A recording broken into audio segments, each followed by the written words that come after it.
பரம்பொருள் ஜோதி பரம்பொருள் ஜோதி பரம்பொருள் ஜோதி பரம்பொருள் ஜோதி.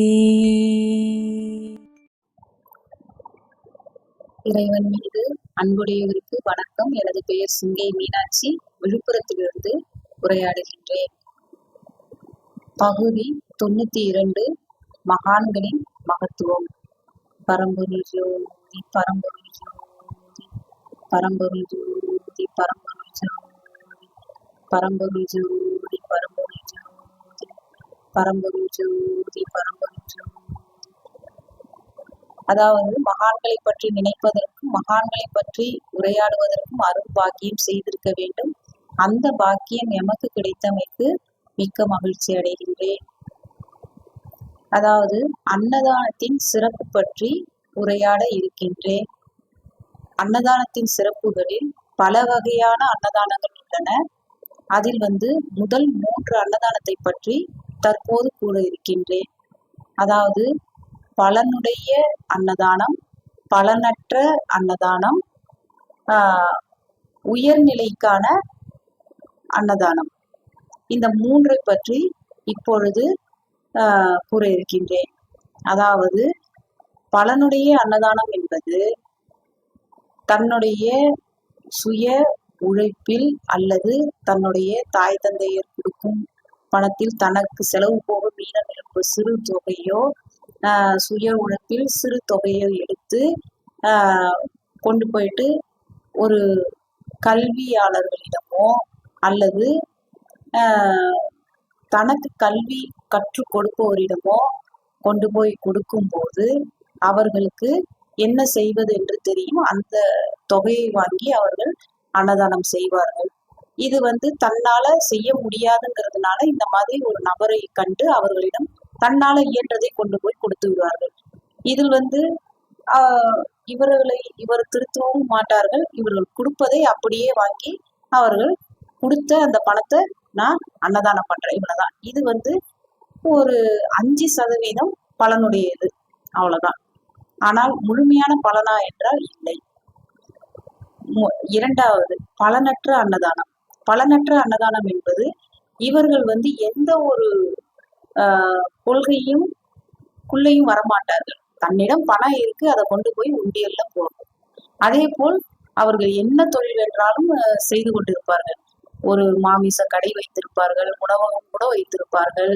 அது மட்டுமல்ல, விற்பனை செய்பவர்கள்.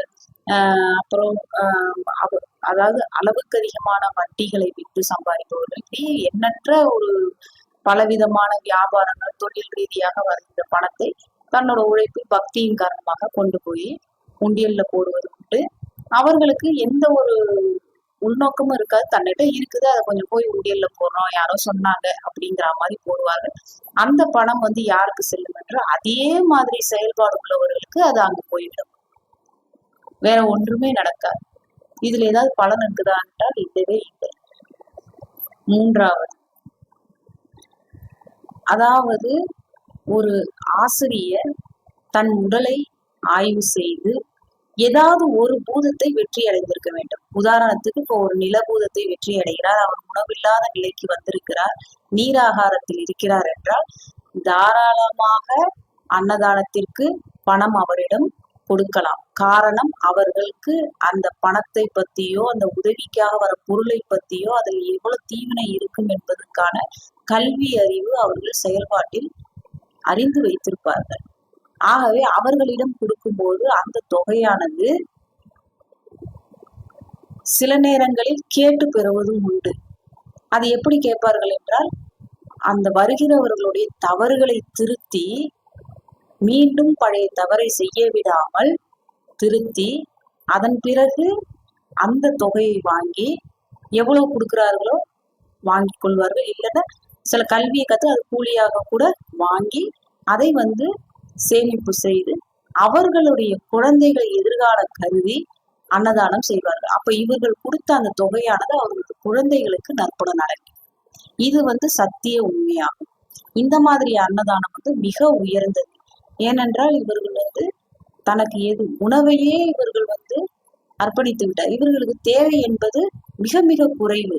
அது மட்டும் இல்லாமல் இவர்கள் முழுவதுமாக இவர்கள் ஒன்று சுய உழைப்புல இவர்கள் வாழ்ந்திருக்கலாம், அல்லது இவர்கள் வந்து முற்றிலும் எல்லாத்தையும் விடுவித்து வெளியே வந்திருக்கலாம். இரண்டுமே நடக்கும்.